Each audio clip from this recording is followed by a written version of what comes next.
We're back, SwamiLee's Sports Talk. I'm SwamiLee. I am Mellow Mike. And we have a topic for you today. Ripped from the headlines, or at least the headlines of Twitter. The Swami's Twitter account recently had a conversation with a gentleman who believes that one Bobby Abreu is not only a Hall of Famer, but he is also an outfielder worthy of the Gold Glove he received, and was a solid fielder and not afraid of the wall. Mike, without looking at any statistics whatsoever, just from your memory of watching Bobby Abreu, because I know you watched plenty of Phillies games, what are your views on Bobby Abreu's defense? Well, let's try and put a good spin on things. He had a decent or better throwing arm, He had a great throwing arm. but the fact is, there you can throw any sabermetric you want at me, and you'd be wrong if you said that sabermetric told you something other than what I saw, which is Bobby was shyer than most players when he got near or on the warning track. He was afraid of the wall. And you know what? I mean, certainly I don't want to see an outfielder bust his face like Aaron Rowans did in 2006. Yep, I remember it well. But if a player is afraid of the wall, then the player shouldn't be in the outfield. And that goes to what I said on Twitter, some other fool who thought Bobby Abreu was a great player, which is he was gutless.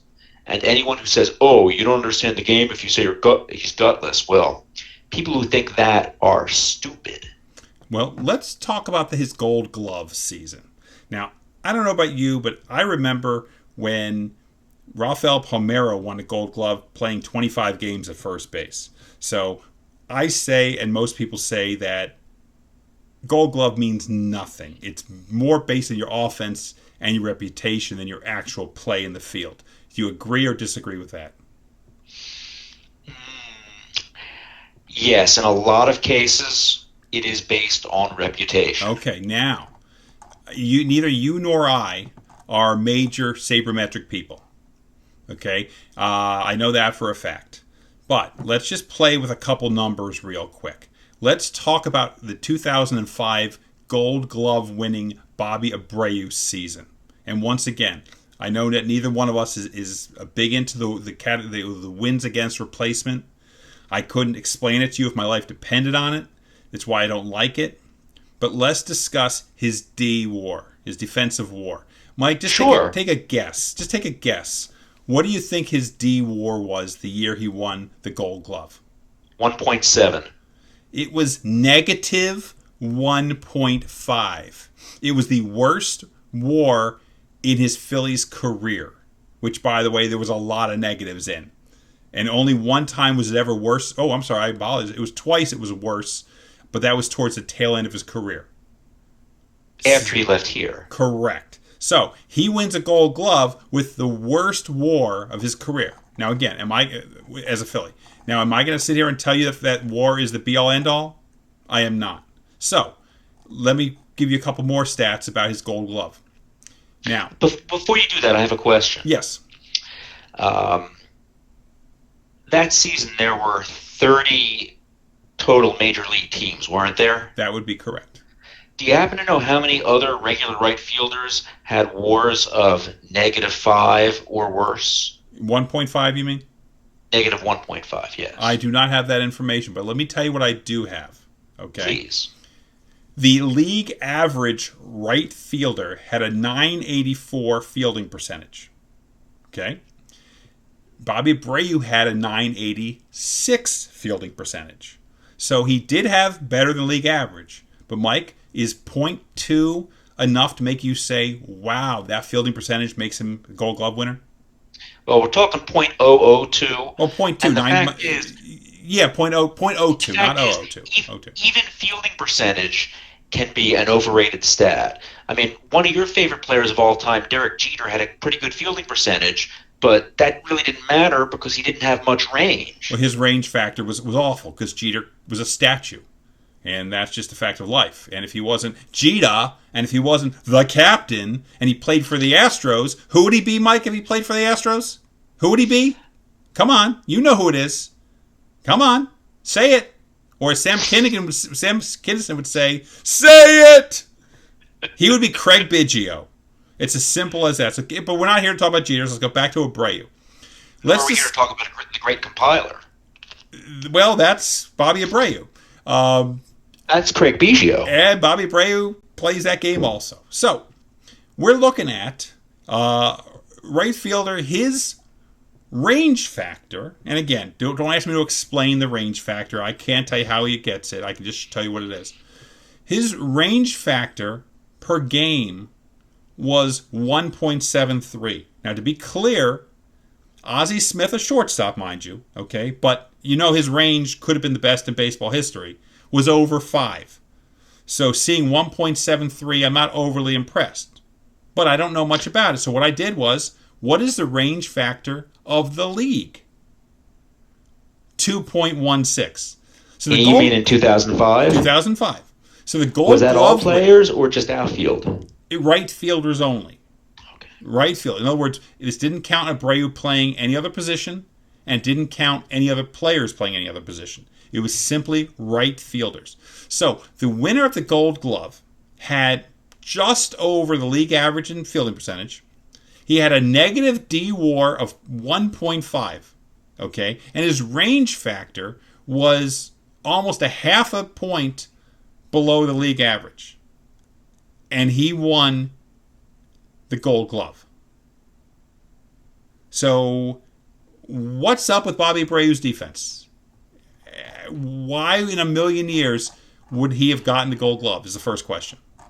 Well, it certainly wasn't based on his reputation as a fielder, that's for sure. And I don't know how much his offense had to do with it because his best offensive years were at least 2 years behind him, as I recall. Well, Abreu was such... he was... again, I take nothing away from Abreu's offense. In 2005, he won the Gold Glove, and, you might be surprised to know, because, again, who remembers 16 years ago, he had 24 home runs and 102 RBIs with a 405 on-base percentage. Okay? Those are pretty solid numbers for a 31-year-old who's not, the top player in the game.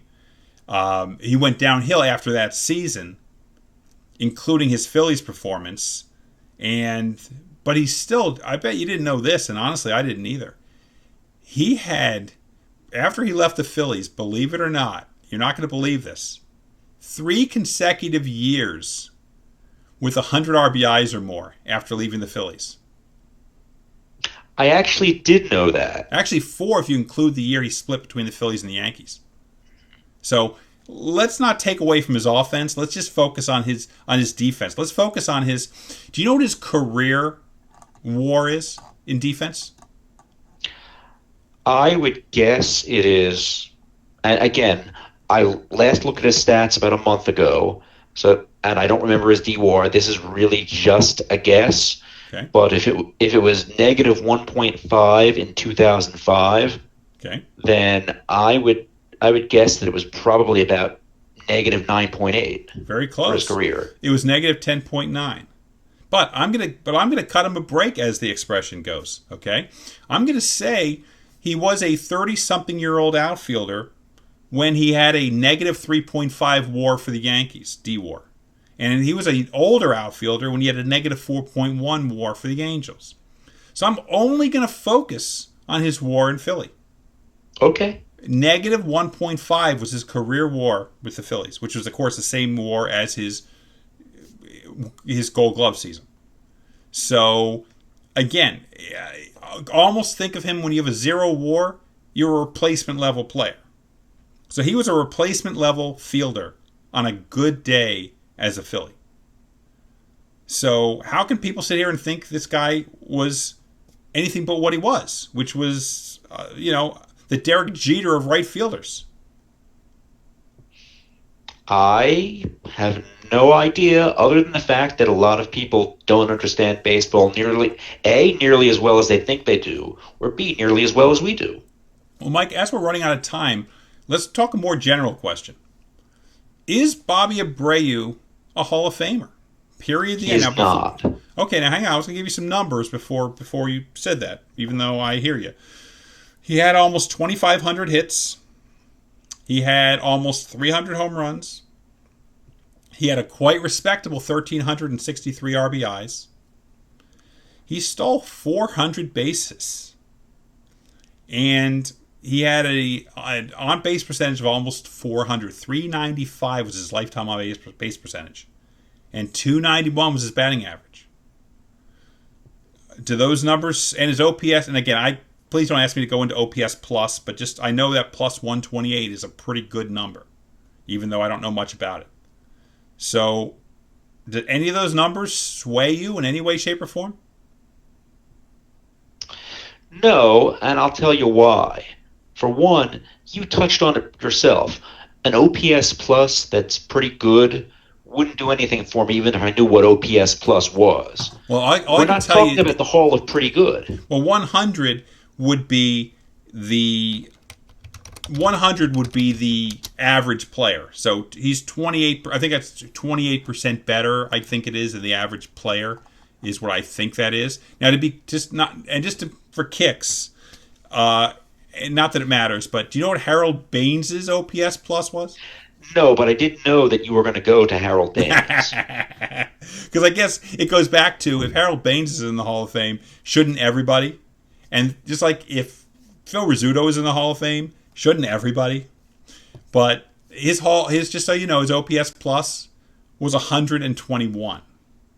So his OPS plus Abreu's was considerably better. But what we're going to do is we're going to do one more comparison.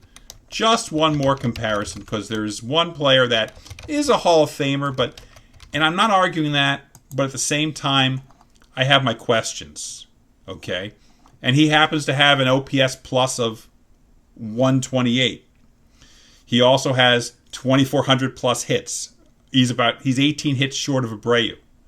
Okay, he has more home runs. He has a couple more RBIs, but not a lot. He had a much lower on-base percentage, a lower OPS, and a higher batting average. His name, any guesses? Orlando Cepeda? Nope. Jim Rice. Jim Rice. I see very strong similarities, except I watched Bobby Abreu play, and Mr. Abreu, you were no Jim Rice. Well, let me preface what I'm saying by something you know perfectly well. When Jim Rice was at his peak, you and I lived in a city that didn't get AL baseball on TV unless it was the game of the week. Very true. So how many times did we actually see Jim Rice play? Pretty few. That is very true. However, I know that if you ask major league pitchers from the late 90s or the decade of the 2000s, Bobby Abreu was not one of the top 10 or 20 most feared hitters.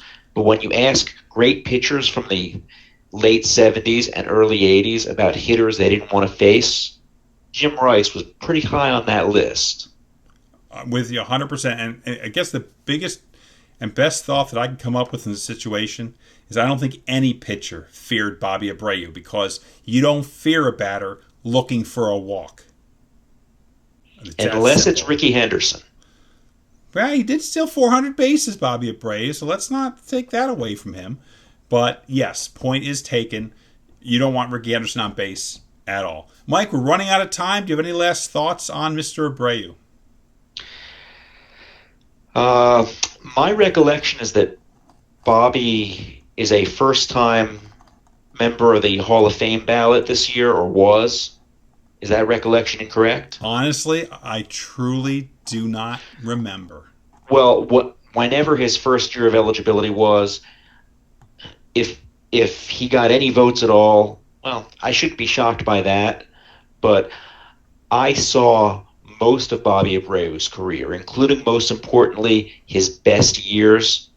And I've seen his statistics. I've seen the statistics of dozens of players who you might consider comparable. And between the statistics and the eye test, Bobby Abreu is not a Hall of Famer.